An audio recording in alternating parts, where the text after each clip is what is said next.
I see you, champion. Sit, please.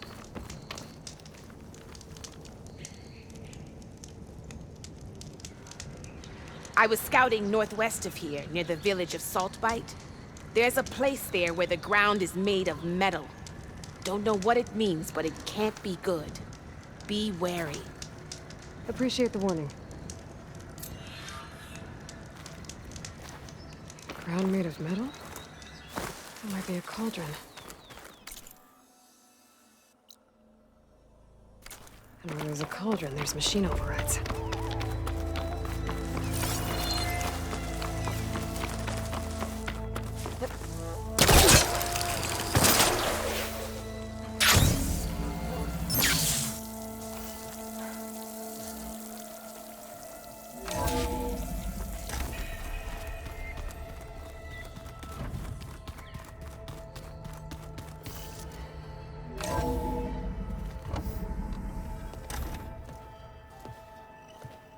Like this?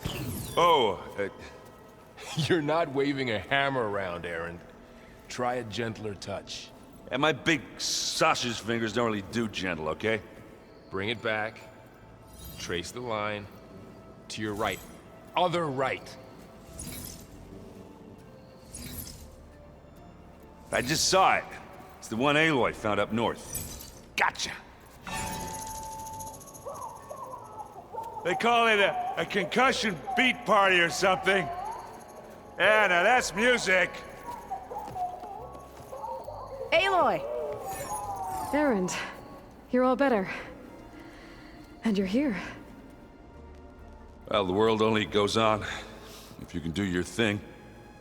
We learn fast enough, we help make that happen. You want all the backup you can get, right? We still have much training to do, of course. One does not become hunter in a day. Each seed grows at a pace of its own. Doesn't mean it won't bloom. You should know your Tanakh friend arrived. Katalo. I heard their warriors drink people's blood. I want to sleep with one eye open. I think he's seen enough blood for a lifetime. I showed him to one of the rooms. He seems to appreciate the privacy. Looks like you've got things under control. I should get this to Gaia. Right. We'll keep on training. Catch up as fast as we can. I'm seeing glyphs in my dreams already. Well, while you've been off gallivanting around, I've been working with Gaia to find out more about the land gods. So from where I'm standing, you're in need of some training. Come along. Okay.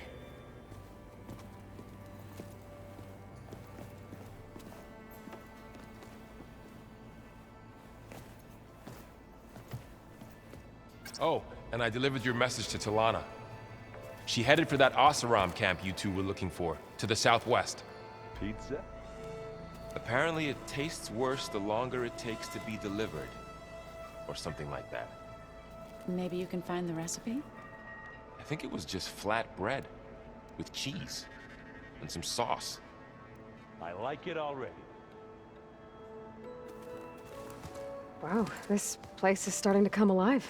Yeah, and Gaia placed all the data she got from your focus into that archive room. With the focuses you gave us, we'll be able to access it at our own pace. You know, learn and train. And if you need us, we'll be there to fight at your side. Got it. Thanks, Varl. I'm guessing you've spoken with Katalo? I wanted to pay my respects for those who fell when we were ambushed at the embassy. Told him I'd never seen anyone throw themselves at a machine like he did. He said a warrior shouldn't be praised for fulfilling their duty. For a second I thought I was talking to my mother. Never thought a Tanakh and a Nora war chief could have so much in common.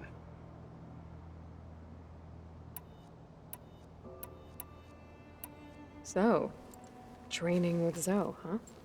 Yes, training. Mostly. Look, she reads glyphs faster than I can already. I'd be a fool to refuse her help. Of course. I'm guessing Talana didn't stay for long? You got that right. Makes you wonder what this Amadis guy did to grab her attention. Whatever it was, she didn't tell me. Must be quite a story. I guess she'll tell us when she's ready. How's everyone handling their focus? And we all have our difficult moments. Aaron definitely curses the most. But I'm hoping Oseram's stubbornness prevails. How's everyone doing? Just taking it all in. No one snapped their bowstrings yet. You guys reading something over there? We just finished going through all the logs you collected back in Nora territory, and All Mother Mountain. It's hard to imagine that my ancestors were trapped inside, without the knowledge from Apollo to guide them. Thanks to Ted Faro. Yeah. I wonder how it must have felt when they were finally free. The world must have seemed so beautiful. Not to mention terrifying. They weren't much more than kids. And they became an entire tribe. Looks like I was wrong about the Zeniths. Their ship didn't explode on its way to Sirius like everyone thought. And we saw how they lied about creating a better future at their launch facility. Guess they lied about what happened to their ship, too. But still, a tribe settling amongst the stars. I couldn't put a single dent in their shields, Varl. That one Zenith almost killed me. That didn't stop you from resurrecting Gaia. Won't stop us from using Hephaestus against them. Let's hope that's enough. Think you can hold the fort while I'm gone? If Aaron stops listening to the same music over and over again, maybe. We'll be fine.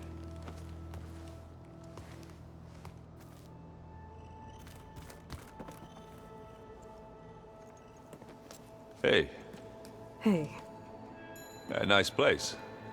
Well, it's not like I built it or anything. Right. Well, I can see why you had your doubts about bringing us along. It is a lot to take in. But, don't worry. That's nothing I can't handle. Right. How are you settling in? Varl's been helping me get the lay of the land, when he's not getting all tongue-tied. I don't know who makes him more nervous, that Gaia lady or our new Utaru friend. Well, what about the Vanguard? Aren't you supposed to be back east, ordering them around? I sent some of them back to Meridian with a message. I doubt Avad will mind me sticking around to help the savior of Meridian. So, you've met our new Tanakh friend. He's, quiet. I thought his people were supposed to be bloodthirsty maniacs. You shouldn't believe everything you hear. Yeah. Well, I guess if you trust him, so do I. So, Talana came by the base? Yeah, more like rushed through. I was hoping she'd stay for a drink at least. Only Carja I've ever met who's any fun. But it seemed like she had more pressing matters to attend to. I see Varl gave you a focus. Well, it doesn't look as fashionable on me, but by the Forge, the things I've been able to see. Granted, a lot of them are bad, you know, the old world ending and such. I'm still trying to wrap my head around most of it, but I never really understood how you were ever able to find my sister back in the Sundom. And now I do, sort of. It makes me feel like I could be useful, you know? It takes some time, but yeah. I guess you know what we're up against by now. Yeah, I'm not gonna lie. When Varl first told me those bastards come from the stars, I thought he'd eaten too many of those medicinal berries. Yeah, but I've gotten used to seeing impossible things, thanks to you. I just wish they weren't always trying to kill us. Yeah, you and me both.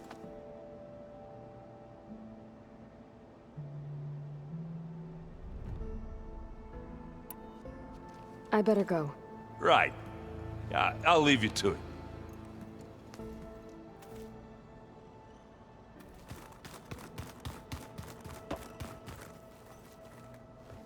Varl looks happy about his training partner. Learning is best done together. Have you gone back to Plainsong at all?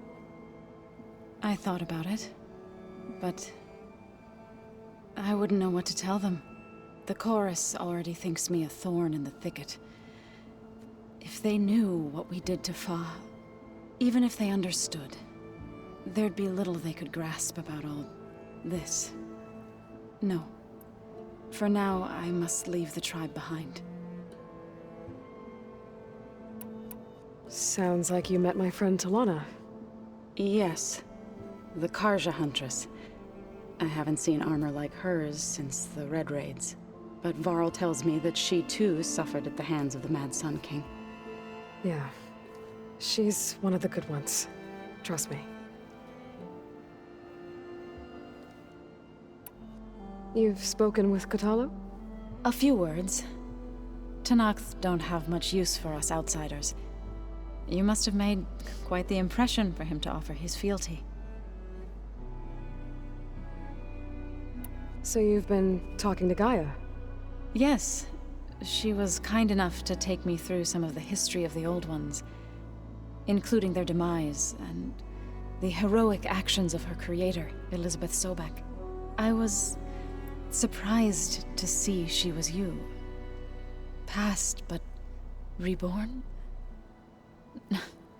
Not that I claim to understand how. You've been getting to know Erend, I assume? Of course. Any friend of Varl's is a friend of mine. In this case, a very loud friend. What are you up to? Gaia was kind enough to put together a list of glyphs used by the Old Ones. She helped me decipher some of the data you've collected, and showed me how to use the focus to help the process. It's not easy, but it's been working so far. That's good to hear. I see you've settled in. Gaia did say this place was built for us, so we could regain control of our lands with her terraforming system. Nurture them like the land gods do Plainsong's fields. It does strike me as odd that a place of life should have so much metal. Did Gaia tell you anything about the Zeniths? She did, though it wasn't exactly easy to believe. To think that there are places among the stars where life can bloom as it does here, it is humbling, to say the least, and heartbreaking that such life should be bent on destroying ours. So, how does a tribe like the Utaru manage to maintain the peace with warriors like the Tenakth? By holding them off. When our fields bloomed aplenty, the Tenakth looked upon our lands with envy. But Plainsong's dishes provided sanctuary and high ground to keep invaders at bay. In the end, even the Tenakth saw sense in a truce. The Utaru promised to provide the Tenakth with food from our crops every year. In exchange, the Tenakth would relinquish one of their own, a veteran, to train the Utaru in combat. This custom was abandoned a few years after the derangement. But some veterans still remain in the plains.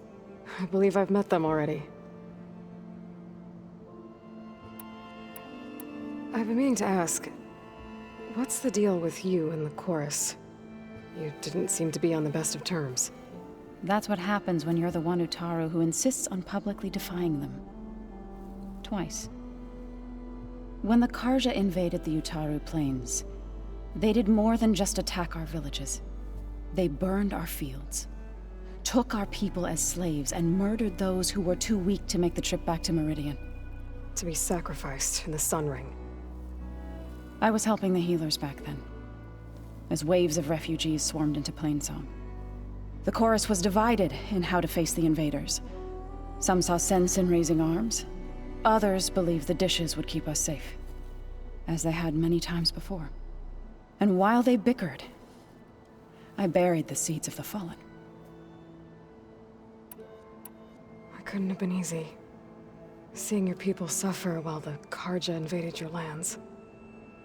I come from a small village near Plainsong. My grandmother used to say there was no seed that wouldn't grow there. I moved to the dishes when I decided to apprentice as a healer. When the Red Raids began, I thought about going back. But the injured kept pouring into Plainsong, day after day. So I kept putting it off. One day, I woke up to hear a Karja raiding party had ransacked my village during the night. I rushed there with the healers to help the survivors, but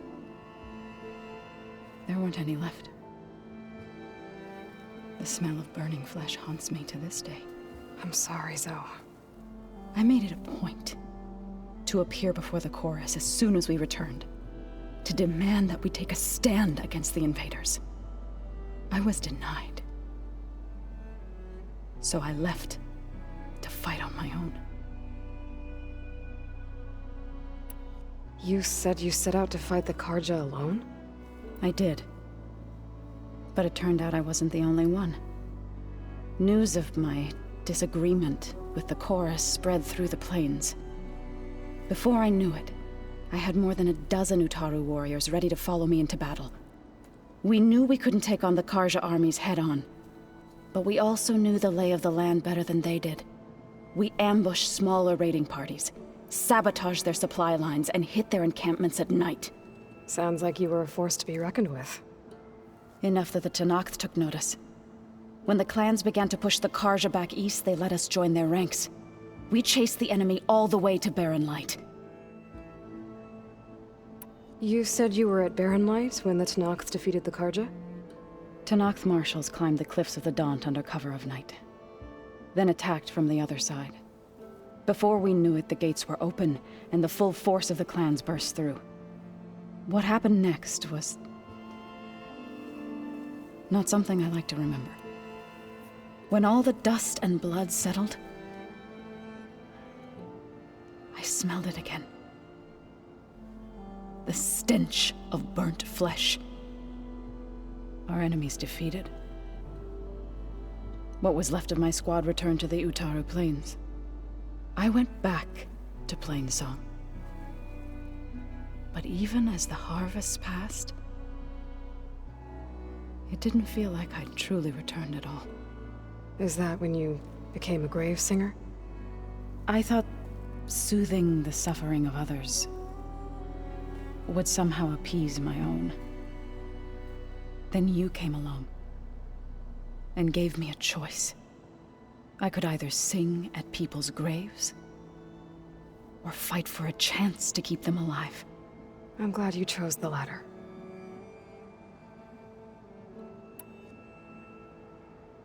Right, I should probably go. I shall return to our training then.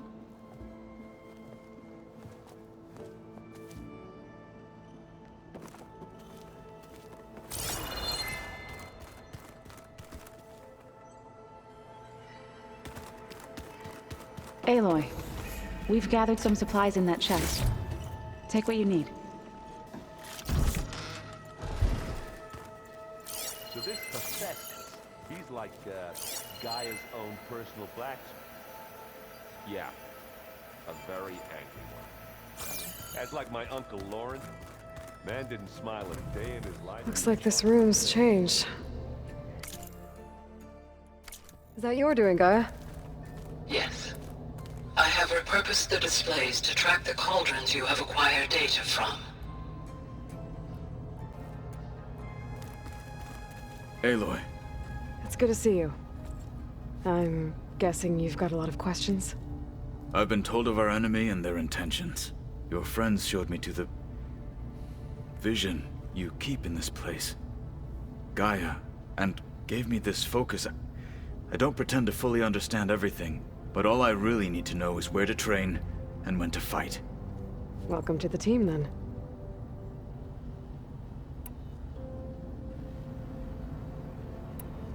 You said the Bulwark was your home a long time ago.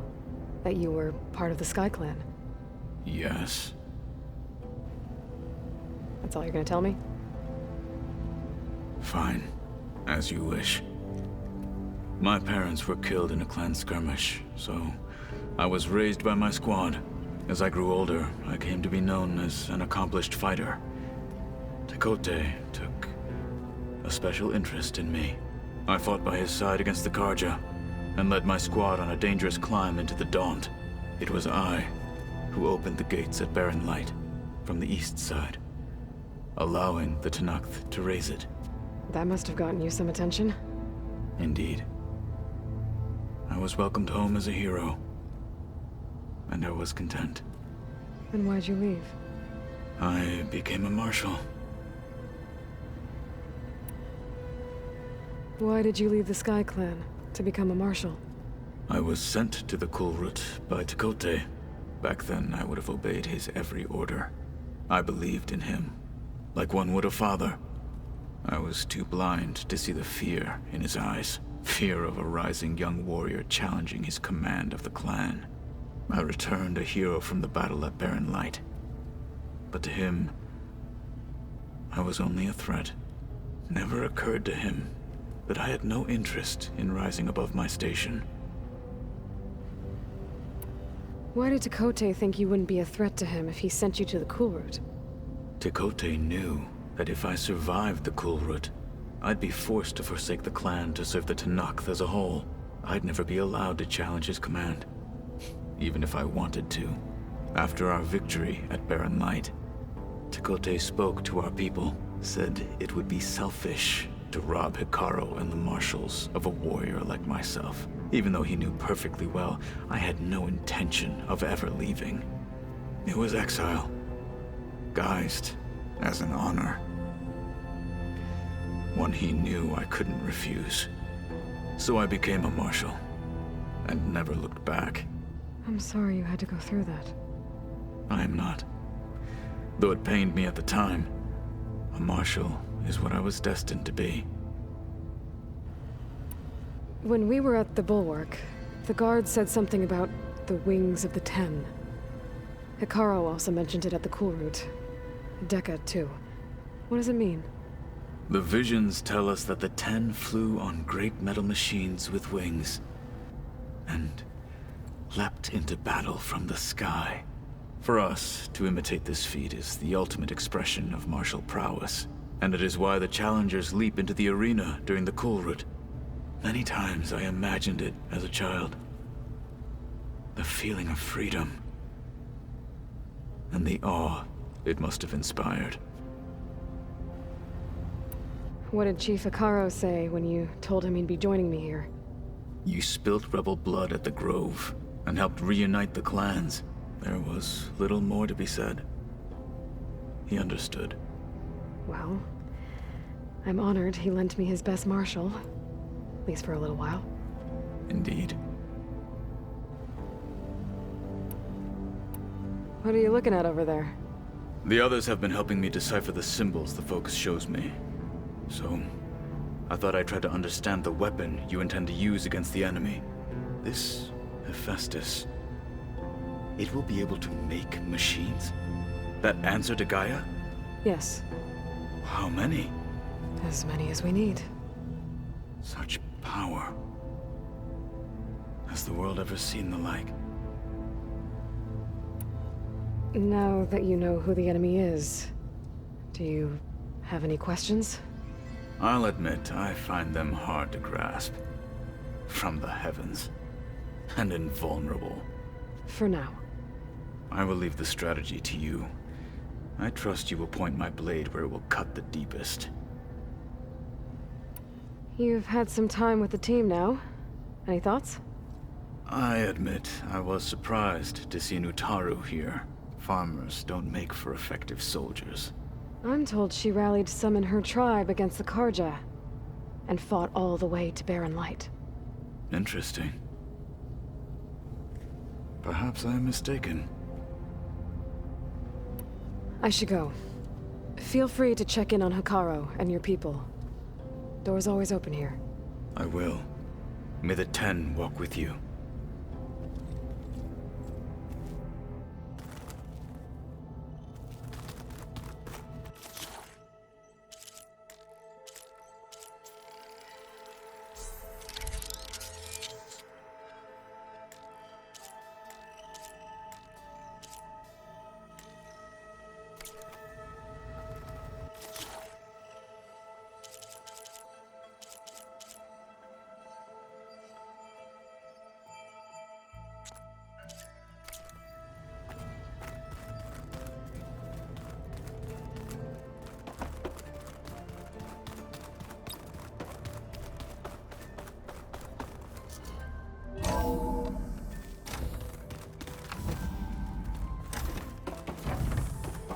Aloy, I am pleased you have returned.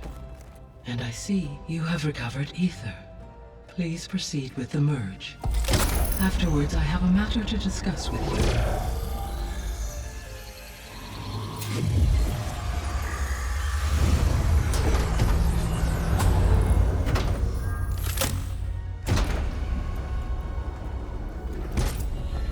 So, what did you want to discuss? While you were away, I received an unusual transmission on my dedicated Aletheia frequency. Aletheia. That's one of the sub-functions you couldn't detect before. Yes. The transmission occurred so slowly that at first it seemed like an accidental blip of data amongst background static. Once I noticed this irregularity, it took some time to collate the complete message.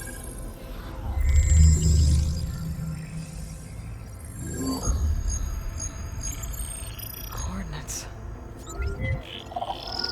Where does it lead? To a mountain to the northwest of this facility. A word of caution, Aloy. It is possible this transmission is genuine. It is also possible it is being broadcast by someone, or something else. You don't think it's actually Aletheia? I am uncertain. What's SOS? It is an old world code. A distress signal. A desperate plea for help. Why would Aletheia send a coded transmission on a frequency only the two of you can communicate on? I believe it was done as a precaution to avoid detection, or at least to create the appearance of the desire to do so. I am also uncertain why Aletheia would expect that I would be able to detect and respond to its distress signal at all. As far as it is aware, I no longer function. Okay, so either Aletheia is in trouble and sent the message hoping you were out there, or someone else is trying to get us to go to these coordinates, pretending to be Aletheia. That is my conclusion as well. Could the Zeniths be sending the transmission? According to the data I reviewed on your focus, the Zeniths recovered the other Gaia root kernel in the Hades Proving Lab. It is feasible they used it to gain access to my internal frequencies. So, maybe they sent it thinking you'd respond and reveal your location. Possibly. However, the transmission is highly irregular. If they intended to provoke me into revealing myself, I would expect the communication to be more routine. Right. So maybe it's not them then.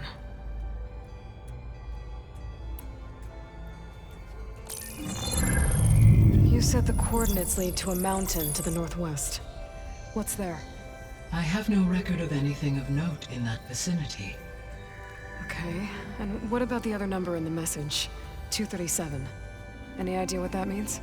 I have queried my available databases, but it does not appear to have any significance. Perhaps its meaning can only be understood at the indicated coordinates. All right, I'll go to the coordinates and check out the source of the transmission. All by yourself? Ha! No way. I included Erend and Varl in this briefing via their focuses. I concur that you should not investigate this alone. What if it's a trap? Of course it could be a trap. But if it really is Aletheia, then it's in trouble, and I need to bring it back. Don't worry. I'll be careful and... We're coming with you. Fine.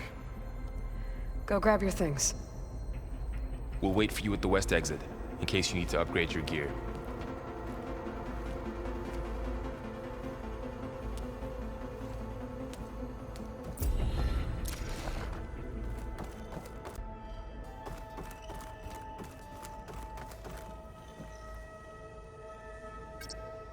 Okay, data module's in.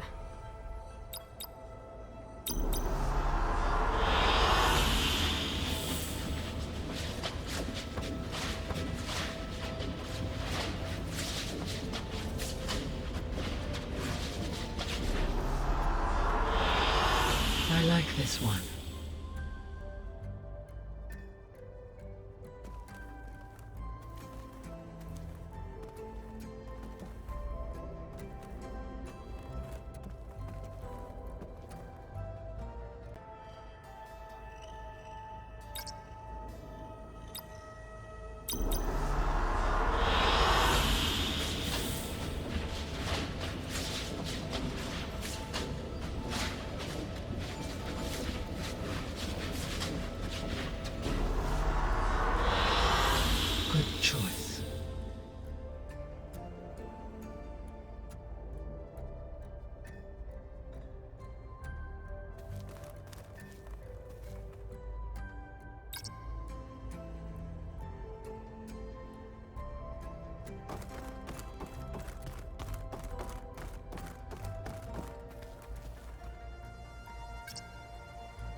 Good to know. I'll check it out when I can.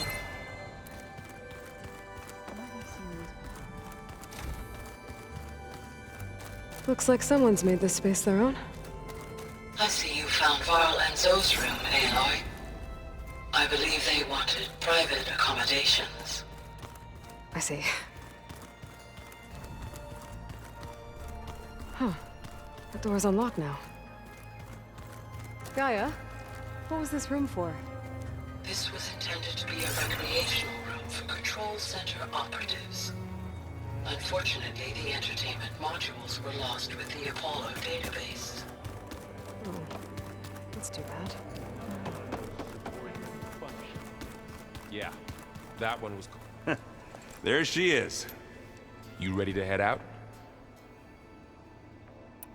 Let's go. Look at us. 3 battle-hardened badasses forging into the unknown. This ought to be good.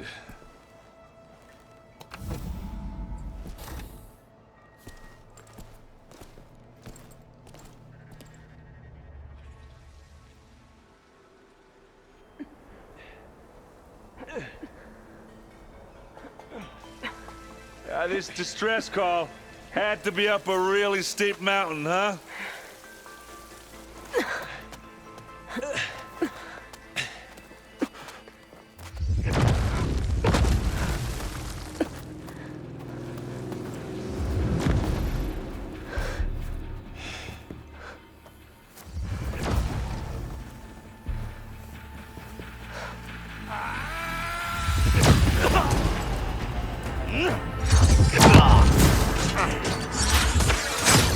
Vermin.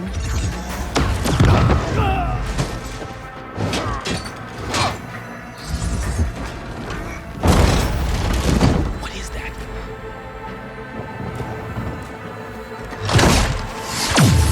What the hell?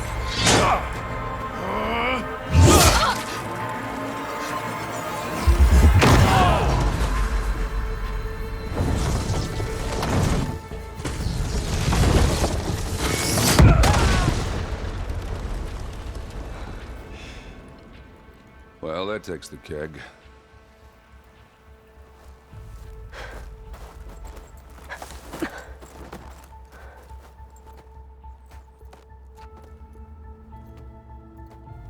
Varl, see if there's anything over there. On it. We'll check out the battlefield. Let's start with that zenith. Well, there are obviously more zeniths than we know about. Can't believe you fought one of them. Almost didn't make it.